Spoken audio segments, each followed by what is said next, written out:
Hello and welcome to another Motors.co.uk In the Know video. My name is James Batchelor, I'm a motoring journalist and I write for a whole host of leading titles in the UK, including Motors.co.uk, and I'm a familiar face on YouTube as well.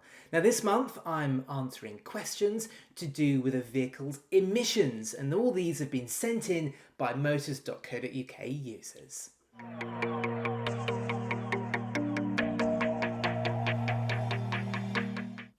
Okay, first question that's come in. Hi James, would it be better for the environment to buy an older vehicle over, say, a nearly new or a brand new car? Would the emissions of an older vehicle be worse than a new one? Well, you might think this is a question that lots of people are asking at the moment for all the obvious reasons, but in actual fact, this is a dilemma that has faced car buyers for years. Now, in purely emissions terms, a new car will always cough out fewer carbon dioxide than an older car. Now, in fact, since 1999, the European car industry has slashed new car CO2 emissions by nearly 30%.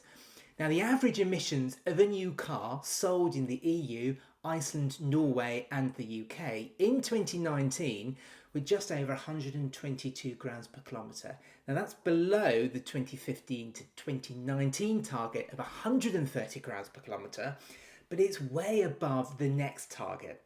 That's the 2020 to 2024 target of 95 grams per kilometre. Now, if you study the numbers even more closely, average CO2 emissions for new cars rose by 2.7% in 2019. Now, the reason for that, well, simply is people's love for SUVs, and SUVs, by their very nature, are heavier cars. Now, along with the obvious bans on the sale of new petrols and diesels in the UK coming in 2030, it's for this reason car makers are pushing electric cars so much, because getting to this 95 grams per kilometre average CO2 target is proving very hard to achieve. Now, while CO2 emissions on average are rising, new cars still push out much fewer CO2 emissions than older cars. So in answer to your question, the emissions of an older car are worse than a nearly new or a new car.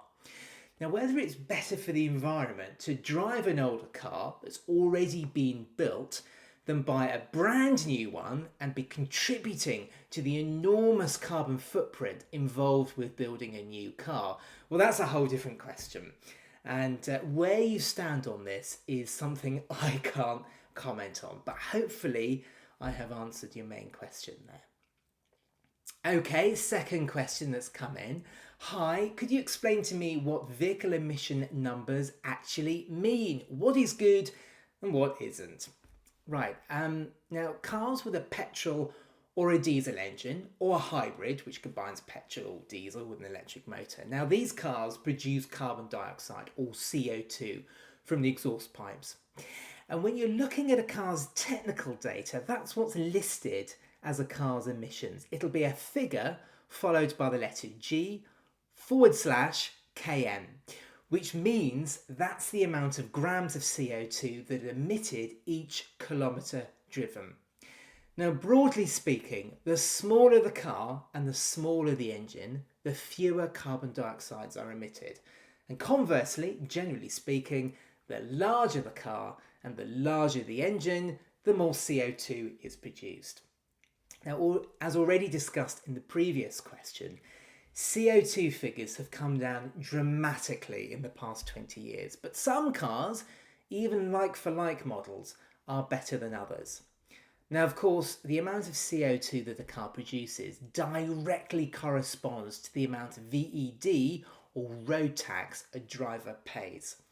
So for pure electric cars that produce zero CO2 emissions, because they don't have an exhaust pipe, you pay zero VED. Now, between 1 and 50 grams per kilometre, it's between 10 and £25, right the way up to cars emitting over 225 grams per kilometre. And here you'll be paying £2,245 a year. But don't worry, that figure is for the very highest polluting cars, such as super luxury and super performance cars. Okay, last question. Hello, I'm still not ready to go fully electric at the moment, but don't want to impact the environment too much either. What hybrid choice is better, petrol electric or diesel electric? Well, you're not alone here. Now, many people aren't ready to go out and buy a pure electric car for a whole number of reasons, whether it's to do with cost or charging concerns. And it's for this reason plug-in hybrids make a lot of sense. Now, some people say plug-in hybrids, or PHEVs, are only suitable for company car drivers because PHEVs attract low taxation. But that's not strictly true, as for many people, there can be a good stepping stone to going fully electric in the future. Now, petrol hybrids and petrol plug-in hybrids are way more popular than diesel versions, and that's mostly because there simply aren't many diesel hybrids on sale. Now, around a decade ago, Volvo and Peugeot offered this technology, but it's now only Mercedes-Benz that offers brand new diesel plug-in hybrids. Now, whether you go for a petrol or a diesel hybrid purely comes down to your lifestyle, really. Now, petrol hybrids and PHEVs are perfect if you do mostly short commutes and town driving, because you'll be maximising the electric range and you won't be using the petrol engine. Now, once that electric range is depleted, you'll be using petrol power. And because petrol hybrids are heavier cars than conventional petrol engine cars, thanks to their batteries and electric motors, the petrol consumption can be higher. So if your lifestyle involves driving high mileages or driving on motorways, for instance, a diesel plug-in hybrid would be the best option for you, because these combine, they combine the electric driving around town, and then once the electricity is depleted, you've got a diesel engine to rely on. Diesel engines are more efficient than a petrol engine. Now, a word of note though, hybrids, particularly PHEVs and especially diesel PHEVs, well, they can be quite costly to buy. Now, hopefully that answers your question. Thank you to those who submitted questions this month. If you'd like me to answer a question to help you in your car buying process, then contact me in the link in the description box below. Until next time, thanks very much for watching, and bye-bye.